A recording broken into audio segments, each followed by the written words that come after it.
The scent of hickory smoke and sizzling sausage drifted through the humid air as the Tran family's annual Labor Day cookout began in Baton Rouge. Children chased one another across the grass, plastic plates piled with cornbread and coleslaw clattering against folding tables, while my uncles debated LSU football as if it were a courtroom trial. I leaned against a magnolia tree at the edge of the yard. I was 38 now, though my family still viewed me as the one who never quite made it. My younger sister, Felicia, shimmered in a canary yellow wrap dress, charming our aunts with stories of her career prospects and international travels. Felicia just wrapped up her MBA at Columbia, my mom announced loudly enough to rise above the hum of the bug zapper. She's been interviewing with some real powerhouses, Amazon, Bain, even Tesla. She beamed, clearly basking in reflected pride. I took a slow sip of my sweet tea, waiting for the inevitable jab. And meanwhile, she added with a rehearsed sigh, someone's still doing whatever it is she does. Right, Monica? I smiled faintly, unfazed. Across the lawn, my dad tended the smoker, apron tied around his waist, beer in hand. "Still messing around with that tech thing?" he asked. "Data dashboards or something." He chuckled, not cruelly, but never seriously either. I glanced at my phone. Tomorrow at 10 a.m., final merger approval with Delta Metrics, followed by the rollout of our new executive suite. As founder and CEO of Crestview Analytics, I would be making the call. "Something like that," I replied with a shrug. That was when Felicia clapped her hands excitedly. "Big news! I have an interview tomorrow with Crestview Analytics. Can you believe it? They called me directly. It's one of the top data strategy firms in the U.S. Applause rippled through the yard. Aunt Cheryl handed her a mimosa. I simply smiled. She would be seeing me again, just not in the way she expected. "That's incredible, Felicia. I just read a piece about Crestview's founder. Brilliant woman, completely self-made." Uncle Dennis chimed in, nodding with admiration. My dad gave an approving grunt as he flipped a slab of brisket. "That firm's no joke. They only hire the best, real selective." I suppressed a laugh, picturing the HR folder open on my laptop back in my home office. Felicia Tran was neatly listed among the external candidates for the final interview round. She didn't know the firm she was praising was mine, that I had started Crestview Analytics in a cramped Baton Rouge apartment 13 years ago with a used laptop and a secondhand coffee pot. While she followed every rule laid out for her, I had spent my 20s writing new ones. "What role are you interviewing for?" I asked casually. Felicia's eyes lit up. "Senior strategy consultant, practically executive tier. Can you imagine?" "Wow," I said, allowing a small smile to form. "Sounds promising." She tilted her head, feigning kindness. "If I get the job, maybe I can put in a word for you, Monica. I'm sure they've got admin openings you could grow into." My mother lifted her wine glass approvingly. "Lord knows your sister could use a nudge in the right direction. 38 and still—" Felicia trailed off, gesturing vaguely toward me. "Figuring it out." I thought about my penthouse office overlooking the Mississippi River, perched atop Crestview Tower downtown. I thought about the industry roundtable next week, where I would be speaking under my professional alias, M. Ree, a name that had recently appeared on the cover of Wired. They hadn't connected the dots. Not yet. "That's generous of you," I said, my voice smooth as honey. "Best of luck tomorrow." Felicia grinned. "Some of us create our own luck, sis. You should try it." The conversation drifted to my cousin's new boat, my aunt's bridge tournament, and Felicia's thesis awards. I let it all wash over me. Tomorrow, everything would shift, and I wanted to remember their expressions before the mask fell. As twilight settled over the yard, casting amber light across the crepe myrtle branches, Felicia rose from her seat and tapped her wineglass with a manicured nail. "I'll have to call it an early night," she announced, her voice carrying effortlessly. "I need to be sharp for tomorrow," she added with theatrical pride. "The CEO of Crestview Analytics is personally sitting in on the final interviews. Or something. Nobody even knows who she really is." She flipped her hair. Well, whoever she is, she's going to love me. By this time tomorrow, I'll be part of their executive strategy team. Then she turned to Mom and added with a smug wink, maybe then you'll have something real to brag about. Mom dabbed at her eyes with a napkin. Oh, sweetheart, we already do. At least one of our girls didn't lose the plot. I glanced at my watch. 12 hours and 52 minutes until Felicia would walk into the Crescent Room on the 27th floor and find me, Monica Tran, at the head of the interview panel. 12 hours until the world she built on assumptions and status collapsed. I stood and quietly gathered my bag. Early client call, I murmured. Oh, your little remote hustle, Mom said absently. Don't forget to Venmo for your father's birthday. Felicia already covered most of it again. I nodded and walked to my nondescript gray SUV, the same one I always brought to family gatherings. My real car, a custom white Mercedes AMG GT, remained tucked away in my downtown garage. As I backed out of the driveway, I allowed myself a small smile. Tomorrow. If you want to see Felicia's face when she realizes who's sitting across from her, hit subscribe, because trust me, you won't want to miss what happens next. What a waste. Can't even land a real job. I smiled to myself, picturing the brushed steel nameplate on my desk. M. Rhee, Chief Executive Officer, Crestview Analytics. Tomorrow, Felicia would finally learn what a real job looks like and why she would never have one at my company. By 6:30 a.m., I was already in my penthouse office downtown, sunlight streaming through floor-to-ceiling windows overlooking the Mississippi River. The soft hum of servers warming up and the faint clatter of early arriving staff echoed like music through the halls. I had built every inch of this place, and today it would all come full circle. The slate gray Max Mara suit fit me like armor, calm, confident, battle-ready. As I reviewed the morning agenda, my executive assistant, Jade, knocked and stepped inside. Your sister's interview is at 9 a.m. sharp, Jade said, placing a folder on my desk. She's already in the lobby, arrived 30 minutes early. Well, I murmured, that's new. Jade smirked. She also posted on LinkedIn, manifesting my future as a Crestview exec. It's trending under women in leadership. Marketing flagged it. I suppressed a laugh. Did she now? The folder looked polished. Columbia MBA, impressive internships, glowing references. But I knew better. Those internships were pulled from our uncle's business network.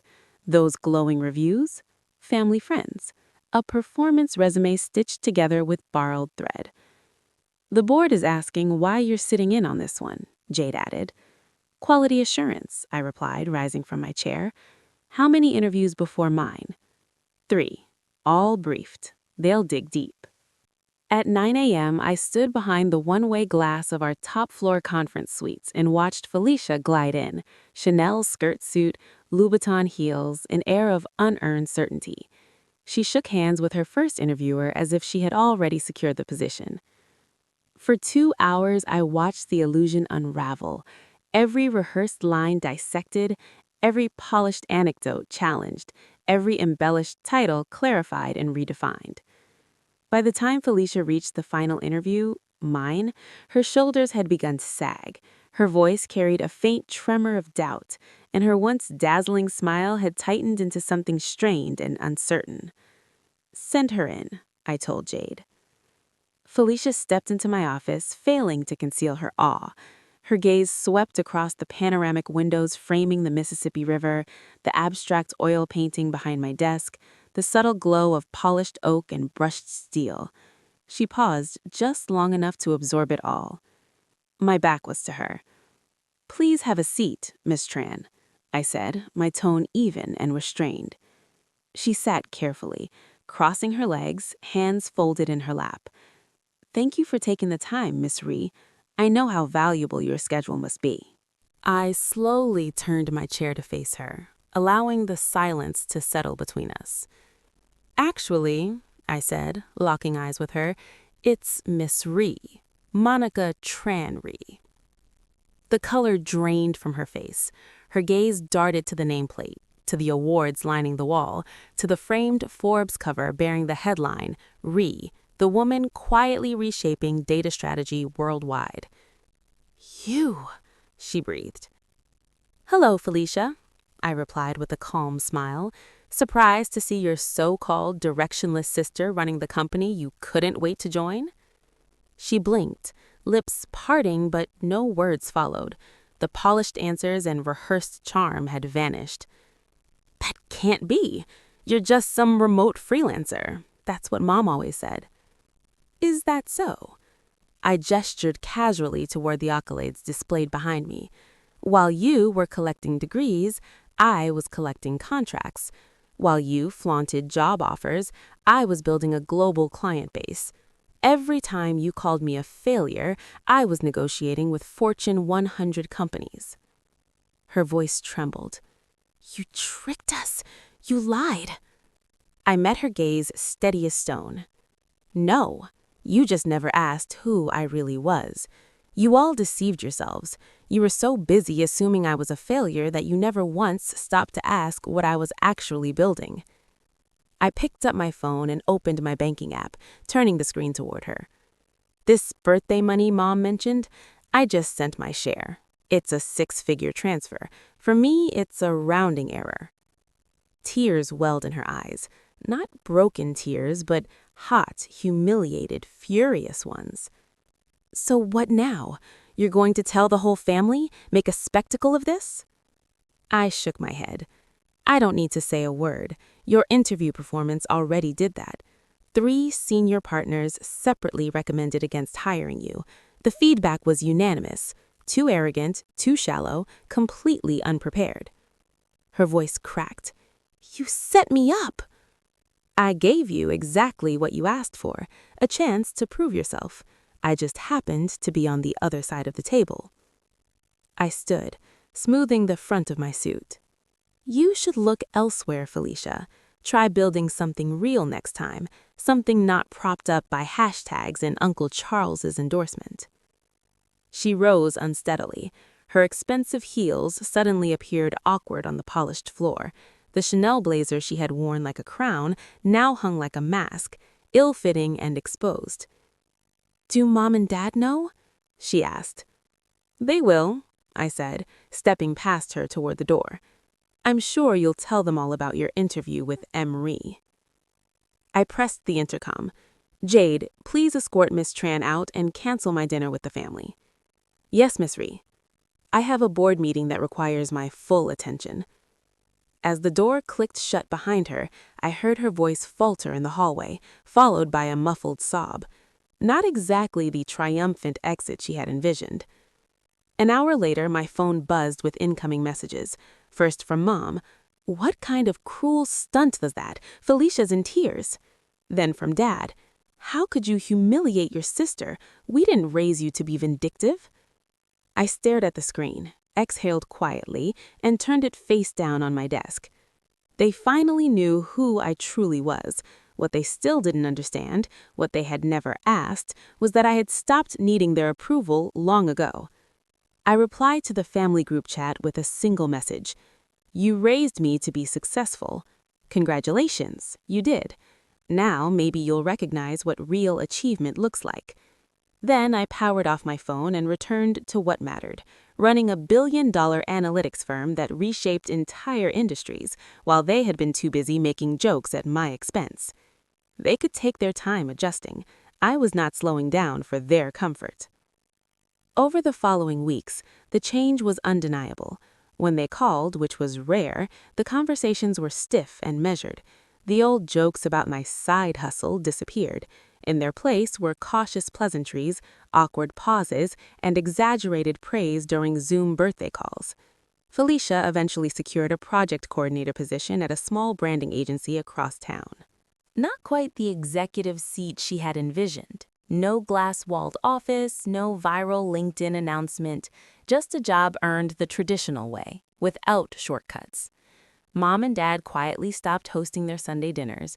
Maybe they were embarrassed, or maybe they simply didn't know how to exist in a world where the daughter they dismissed now owned the skyline they once pointed to with pity.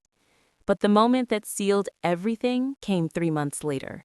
Forbes released its fall issue with a bold headline across the cover: "The Silent Success: How One Woman Built a $1 billion company while her family thought she was failing." There I was, centered in full color, sharp suit, Baton Rouge's cityscape rising behind me. No aliases, no silhouettes, just Monica Tran Ree in full view.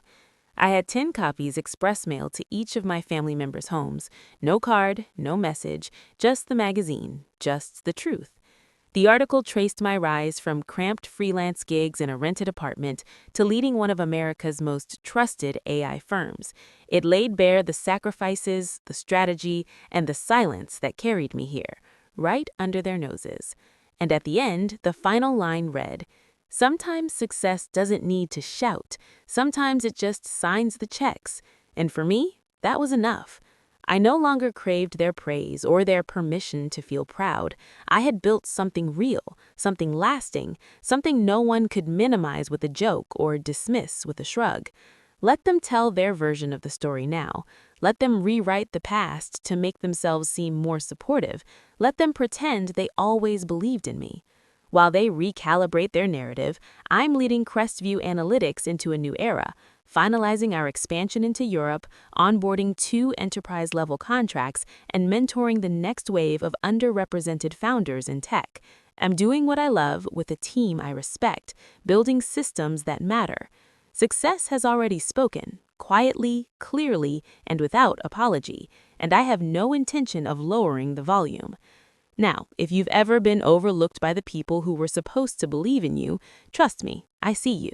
I know what it's like to sit in a room full of family and feel invisible, to be the one they talk over, laugh at, underestimate.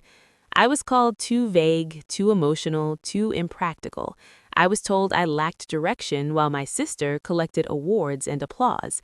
I was cast as the family wild card, harmless, forgettable. But I didn't argue. I didn't beg them to see me. I let the silence speak. And while they were talking, I was building. Now they can't look away.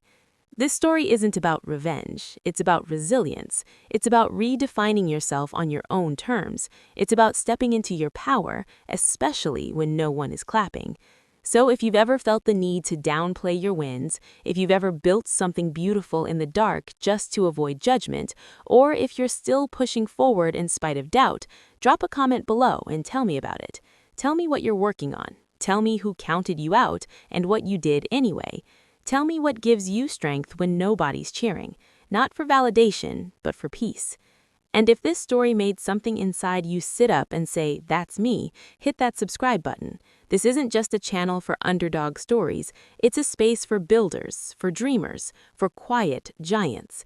It's where we celebrate strength that doesn't need spotlights. Let them laugh. Let them doubt. We'll keep building.